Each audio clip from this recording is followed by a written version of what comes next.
그런가 하면 이번에 민주당 상황도 좀 짚어볼 텐데 민주당에서는 검찰과 사법부를 겨냥한 듯한 법안들이 무더기로 발의되고 있습니다. 이 무더기라는 표현은 제 표현이 아니라 조간신문들의 표현을 제가 인용한 겁니다. 무더기 발의. 일단 추미애 의원의 이야기부터 한번 들어보시고 내용 이어보겠습니다.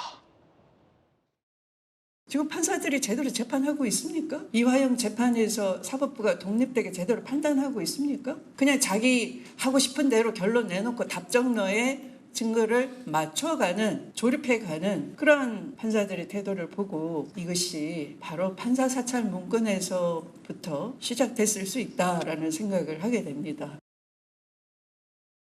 판사를 때리는 추미애 의원, 그런데 추미애 의원뿐은 아닙니다. 다양한 법안들이 발의 혹은 발의 예고를 앞두고 있습니다. 대북송무 특검법, 이화영이 유죄가 선고됐는데도 이화영을 수사한 검찰을 특검하겠다라는 법안 발의돼 있죠.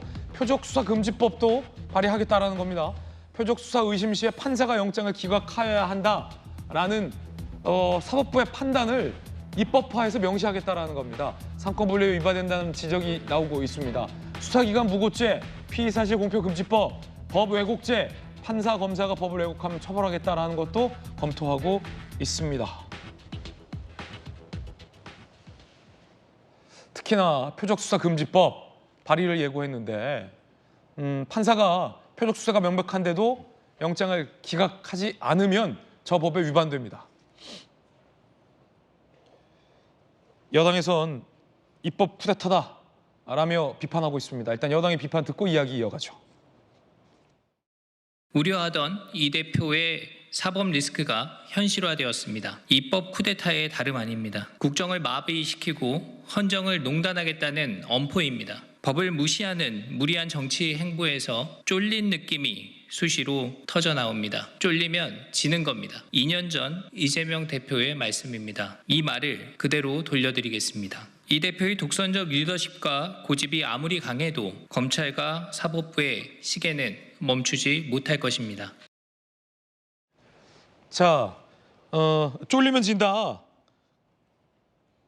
쫄았냐는 건데 원내대변인 얘기는 뭐 표현이 좀 과도할 수는 있겠습니다만 이야기하고자 하는 바는 명확한 것 같아요. 특히나 표적수사금지법 같은 경우는 입법화를 하겠다라는 거고 판사는 반드시 영장을 기각해야 한다라는 것이 이미 지금 발의까지 된 상황인데 입법부가 사법부의 판단까지 입법화하는 것 과도한 것 아닙니까? 글쎄요, 그러니까 표적수사 시 영장을 기각해야 한다라는 거잖아요. 근데 표적수사라는 것을 어떻게 입증할지가 문제겠죠. 누가 판단하느냐? 네, 그걸 어떻게 이제 구구절절 케이스마다 다 적어놓을 건지 그 판단의 여부가 매우 중요할 것 같고요. 이제 그런 기준점들이 과연 이거를 국민들이 이해할 수 있을까?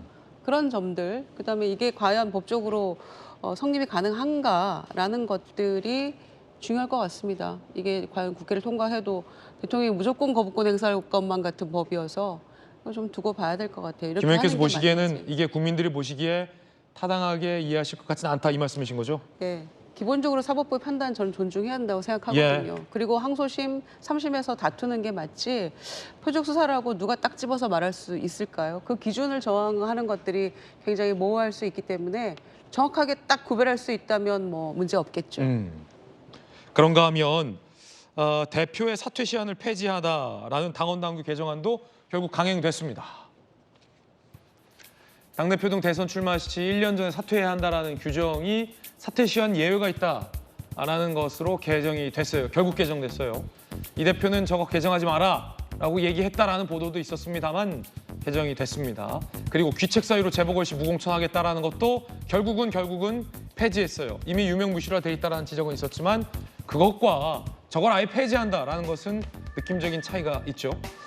당내 국회의장 후보에도 권리당원 투표 20%를 반영하기로 결국은 다 강행이 됐습니다. 그러자 박찬대 원내대표는 이렇게 밝혔습니다. 이재명이 너무 착하다. 대표가 너무 착하다. 나보다 더 착하다. 설득하느라 한참 걸렸다. 이번 개정은 따라서 이재명을 위한 게 아니다. 보완이 필요했던 것이다. 라고 밝혔습니다. 김광선 변호사님, 박찬대 원내대표는 이거예요. 대표는 당대표 시한과 관련된 거 바꾸지 말라라고 극구 반대했는데 대표가 자기가 보기에 너무 착하다는 거예요. 원내대표인 나보다도 너무 착하기 때문에 저거를 반대했다는 겁니다. 그래서 그냥 착한 내가 한참 설득하느라 애먹었다. 너무 착한 당대표를. 그렇다는 얘기인데 착한 분 두 분이 나왔어요. 그냥 착한 분, 더 착한 분. 어떻게 보십니까? 옛날 지금이랑 똑같은 거예요. 삼국지에 보면요, 이제 조조가 죽고 이제 조비가 유황이 되거든요. 근데 황제가 하고 싶어 죽겠어요. 근데 황제가 되면 마치 한나라 그 황제를 찬탈한 것처럼 보이니까 이거 어떻게 하면 좋지 하고 신하들하고 논의를 합니다.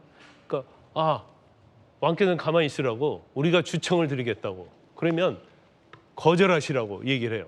막 본인이 거절해요. 3번 거절하라고 합니다. 3번 거절하고서 황제를 취임하면서 뭐라고 하냐면 정말 하기 싫어 죽겠는데 그냥 신하들의 요청에 의해서 내가 어쩔 수 없이 하느니라 이렇게 얘기를 해요. 그거 저 짜고 치는 고스톱 아니에요? 저거 맞추면 이재명 대표를 위해서 저렇게 딱 만들어가고 있는데 이재명 대표가 오케이 밀어붙여 이렇게 하면은 마치 이재명 대표의 자신을 위한 것처럼 국민들이 인식할 수 있으니까 하지마 그래 해 뭐 이렇게 된 거 아니에요. 근데 뭐 거기다 또 착하다는 용어까지 해갖고 또 뭐 이재명 대표 착하다는 것까지 이해하는데 또 자기도 착하다고 얘기를 하잖아요. 이게 무슨 말인지 잘 모르겠어요. 자기가 자기 보고 착하다는 사람은 제가 처음 보는 것 같아요. 김광선 변호사님 개인적 견해. 성춘 부의장은 어떻게 봅니까? 저는 안 착하거든요. 안 착한 저는 왜 설득을 하지 않는 거죠? 어. 저는 당원 당규 개정에 반대하고 다른 당무위원들 일부도 반대를 한 걸로 알고 있는데 그분들도 착하기 때문에 그냥 그분들의 의견을 무시하고 진행한 겁니까? 저는 이런 상황에서 좀 그럼 묻고 싶습니다. 누가 수박인지 묻고 싶습니다. 당 대표가 될 때 70% 이상의 지지율로 당선된 이재명 대표의 의견을 무시하고 이 당원 당규 개정을 추진한 사람들이 수박입니까? 아니면 강성 지지층의 의견을 반대하고 당원 당규를 개정하자고 했던 강성 지지층의 의견을 반대한 이재명 대표가 수박입니까? 저는 당내에 민주주의가 점점 사라지고 있다는 것을 이번 당원 당규 개정을 통해서 다시 한번 느꼈습니다. 지금 아까 우리가 봤던 시제는 안 나왔지만 당론에 배치될 시 뭐 공천 배제 이런 것들 관련된 규정이 또 들어갔다고 합니다. 그렇게 됐을 경우 누가 당론 개정을 할 때 뭔가 이견을 달 수 있겠습니까? 우리 당 제가 느꼈던 민주당은 뭔가 다양한 스펙트럼이 모여 있는 당이라는 게 장점이자 때로는 단점으로 작용하기도 했지만 이런 것들이 점점 사라져가고 있는 게 이번 당원 당규 개정을 통해서 좀 다시 드러난 것 같아서 좀 안타깝게 보고 있습니다. 성추운의 돌직구. 당내 민주주의가 점점 사라지고 있다. 안 착한 나는 왜 아무도 설득 안 했냐. 라는 성춘 부의장의 돌직구도 전해드렸습니다.